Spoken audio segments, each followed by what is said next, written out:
Well, hello, Motion City Church. I am here via the voice to introduce you to Dan Morrison. Dr. Dan Morrison is currently a professor at George Fox University in Portland, Oregon.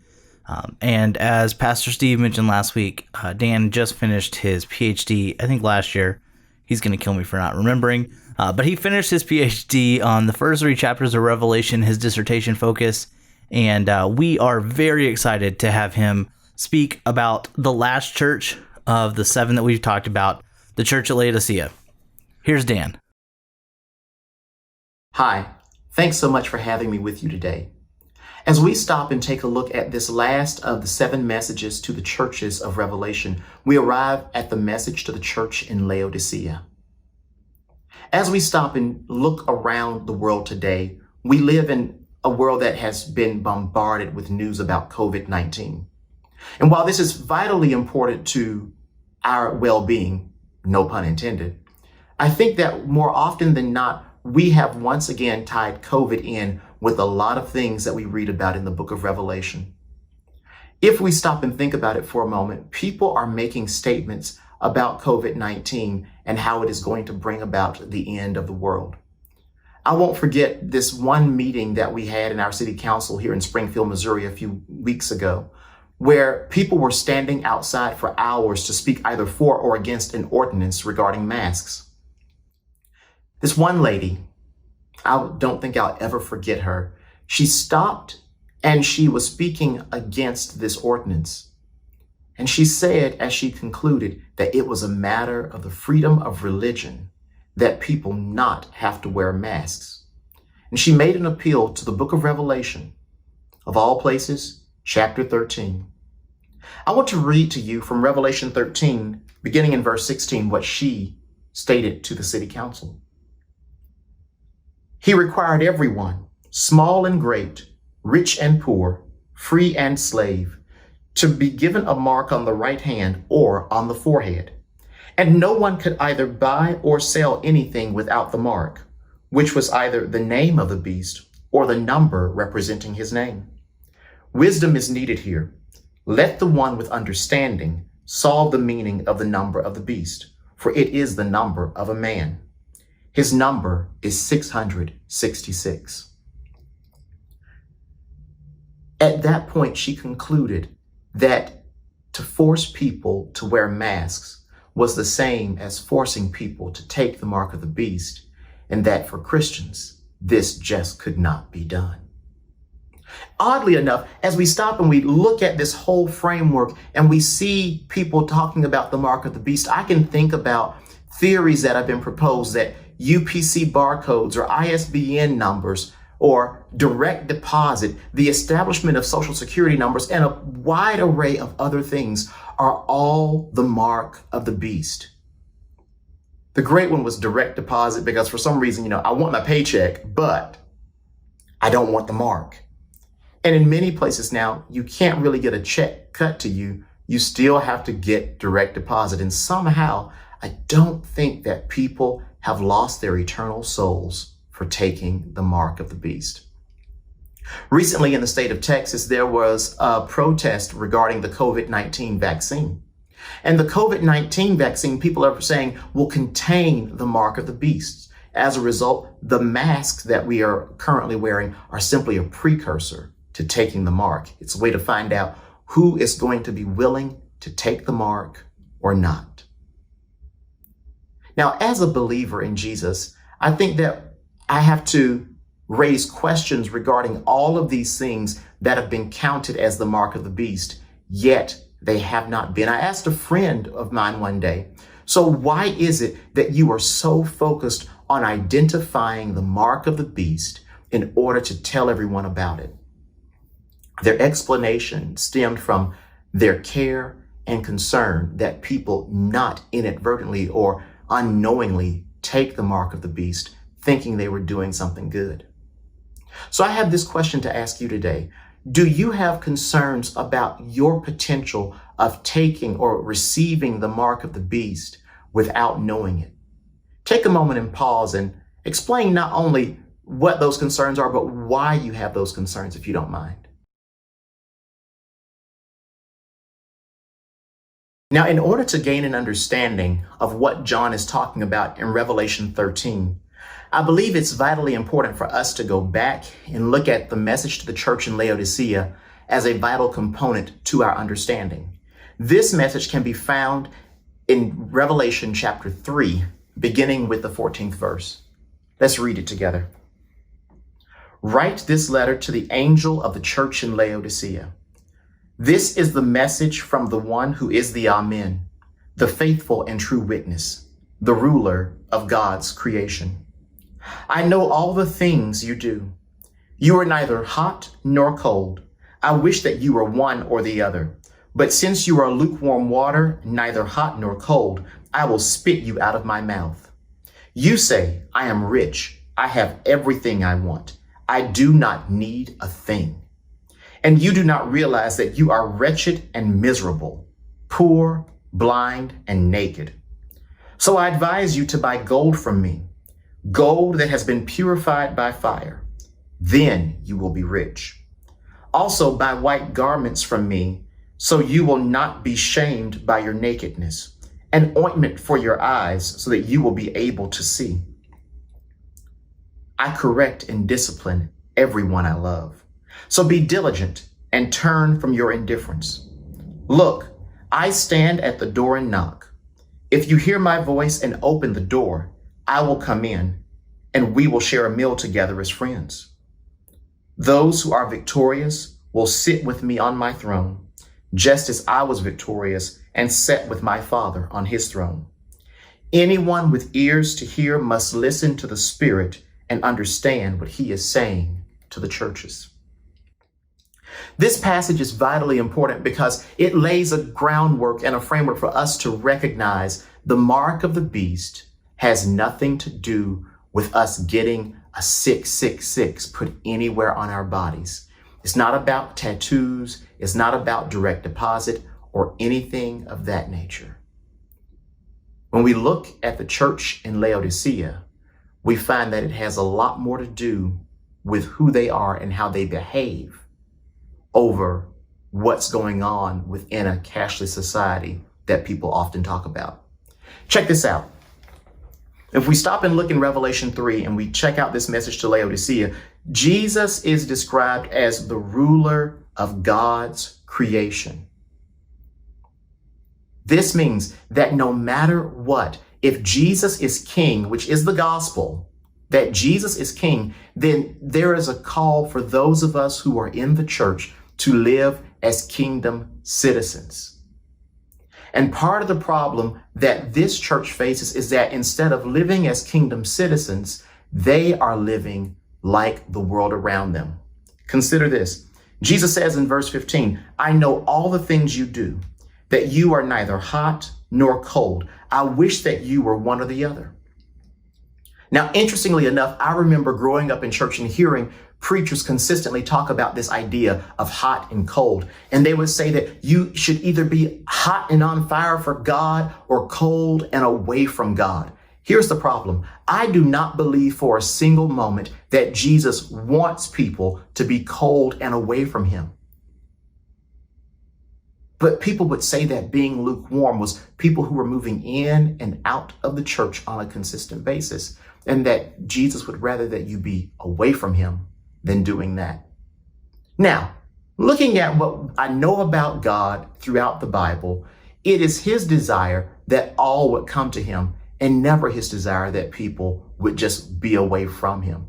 So what does it mean to be hot or cold, and even lukewarm for that matter?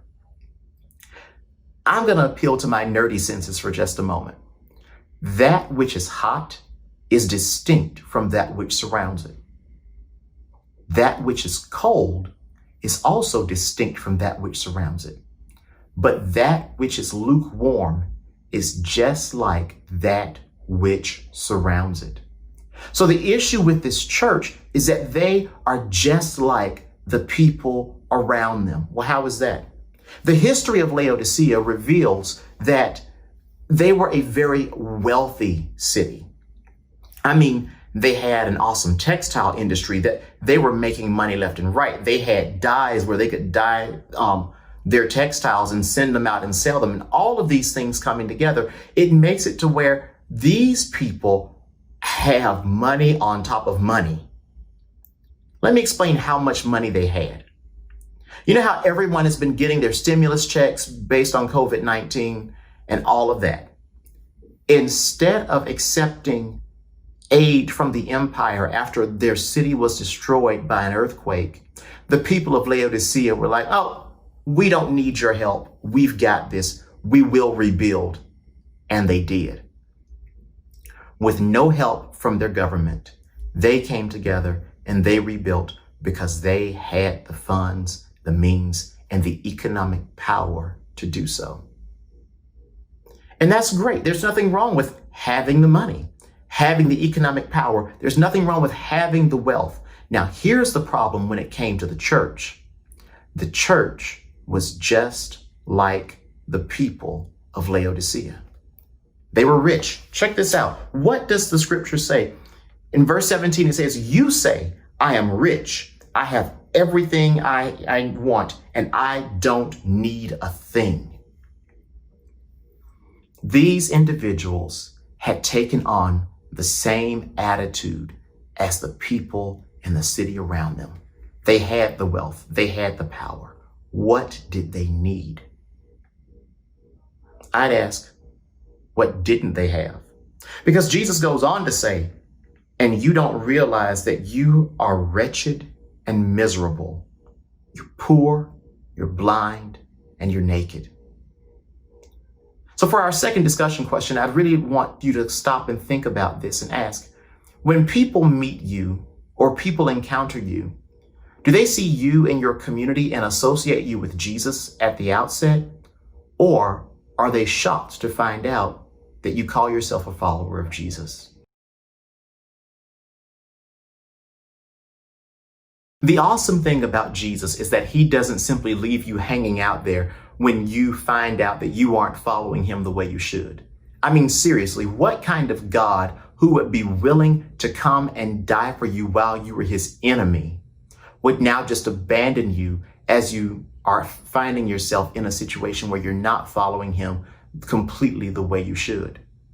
That's not how Jesus works. Check this out. Jesus gives the church in Laodicea a solution to their problems. He says, well, I advise you to buy gold from me, gold that has been purified by fire. Then you will be rich. Also, buy white garments from me so that you will not be shamed by your nakedness, and ointment for your eyes so that you will be able to see. So all of a sudden, he tells them buy gold so you'll be rich. That's going to resolve their issue of being poor. He tells them to get white garments because that's going to resolve the issue of their nakedness. He talks about ointment for their eyes, and that's going to resolve the problem of their blindness. What we often do is when instead of going to Jesus for solutions, when we find that we're not following him the way we should, we often stop and we run away from him. And Jesus is saying, I have the solution to your problem. He says, as he goes, I correct and discipline everyone I love. So be diligent and turn from your indifference. Now, here's the amazing thing about this statement. This statement of correcting and disciplining those whom he loves, that statement directly ties to the issue of wealth once again. If we read in Proverbs 3, there's a statement about honoring God with your wealth. And in the midst of all that, this statement arises again for a church that says that it's rich, that they have no needs, that they have all the things that they want.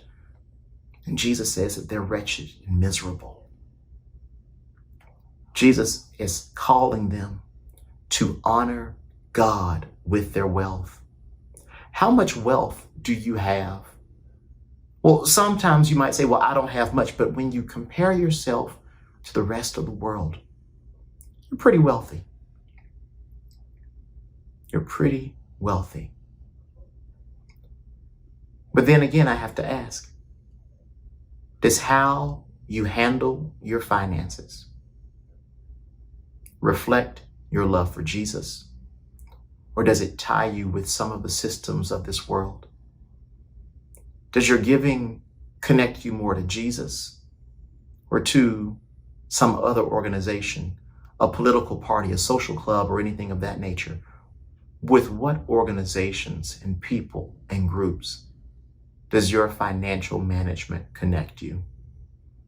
That's something that you definitely want to think about. Now, the last part of this message is quite strange to me. Jesus says, look, I stand at the door and knock. I'm trying to figure out, since Jesus is talking to a church, how this church is getting together and meeting and him not be there. It's almost as if they're coming in, they're doing all the stuff, and they're leaving, and Jesus is nowhere to be found in the midst of the church. God forbid that be spoken of your community, that you can come together, meet, and worship God, and somehow God never be in your midst. But he says, if you hear my voice and open the door, I will come in and I will share a meal together with you as a friend. And then he makes this promise that those who are victorious will sit with me on my throne, just as I was victorious and sat with my Father on his throne. Anyone with ears to hear must listen to what the Spirit is saying to the churches. Now, here's the interesting thing. When you go to Revelation chapter 20 and you read about the people reigning with Christ for 1,000 years, John says that he saw those who were seated on thrones and those who had lost their lives because they did not worship the beast or receive its mark. It is those individuals who are reigning with Christ for 1,000 years. So let's take this from a broad perspective for a moment. A broad perspective of being like the world. I think that you have to stop and examine your life and examine the life of your community and ask, are we being like the world, or are we representing Jesus in a unique and special way within the community that surrounds us? In a more specific framework, I think you have to ask yourself this question of for how much am I willing to sell my soul? The church in Laodicea had a vision from God communicated to them through John that highlighted that even though they were wealthy at this point, they were physically wealthy. They had the things they wanted. They were so much like the world, but there was a time coming where they would have to ask themselves, am I going to worship Jesus with all of my life? Or am I going to give up my eternal soul and my relationship with Jesus for the sake of financial prosperity and gain in this life? As you reflect on these things, I hope and pray that you will see ways by which you can grow closer to Jesus and become less like the world in which we live. God bless.